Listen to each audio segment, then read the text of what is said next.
Assalamualaikum warahmatullahi wabarakatuh.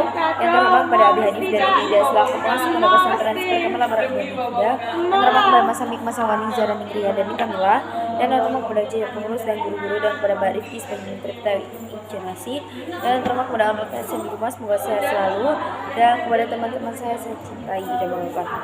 Oke, perkenalkan, nama saya Kartika Amila Permatasari. Saya di kelas 10 MA Al-Quran dan Tidak akan menjelaskan tentang bab ke-19 tentang ketinggian. Pada bab ke-19 ini menjelaskan yang pertama itu tentang nafs, surat nafs pada bacaan ayat Quran untuk jam'i. Jadi dia itu tidak makruh, tapi itu diusahakan dan malah dianjurkan. Dan pada ada hadis yang meriwayatkan jika Rasulullah itu sebelum tidur itu membacakan baca trikul, Al-Ikhlas, Anas, Al-Falaq, kemudian diucapkan dengan seluruh tubuhnya. Kemudian surat yang dibaca pada waktu yang tertentu. Dan contohnya itu adalah sholat subuh pada hari Jumat. Itu pada rakaat pertama itu yang dibaca itu adalah surat As-Sajdah. Dan pada rakaat kedua itu dibacanya surat Insan. Kemudian surah yang dibacakan pada sholat sunnah.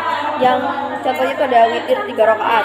Yang witir rakaat yang pertama yang di rakaat pertama itu dibacanya surat Al-Alaq. Kemudian yang kedua itu baca Al-Kafirun, dan yang ketiga itu adalah Al-Ikhlas. Kemudian membaca kafi pada malam Jumat, dan hukumnya itu sunnah dan dibaca itu pada malam Jumat. Dan ada hadis yang meriwayatkan jika kita membacanya maka kita akan diterangi oleh cahaya antara dia dan Baitul Atiq, jarak antara dia dan Baitul Atiq.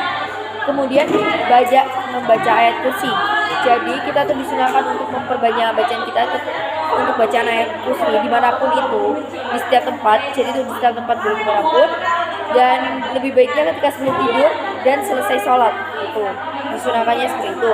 Kemudian menjelang tidur, apa aja sih bacaan yang dibaca menjelang tidur?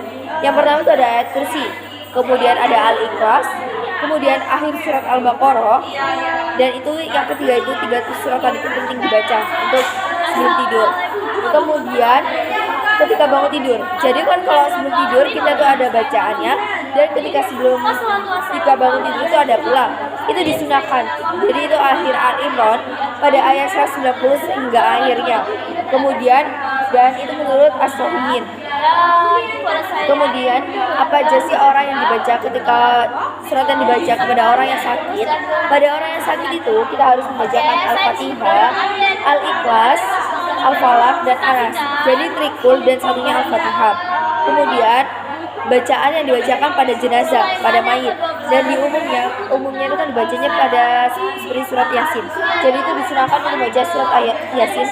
Menurut ulama itu membacakannya, dan terdapat pada riwayat Wakil bin Yasar seperti itu. Oke, sekian dari saya, kurang lebih mohon maaf. Wassalamualaikum warahmatullahi wabarakatuh.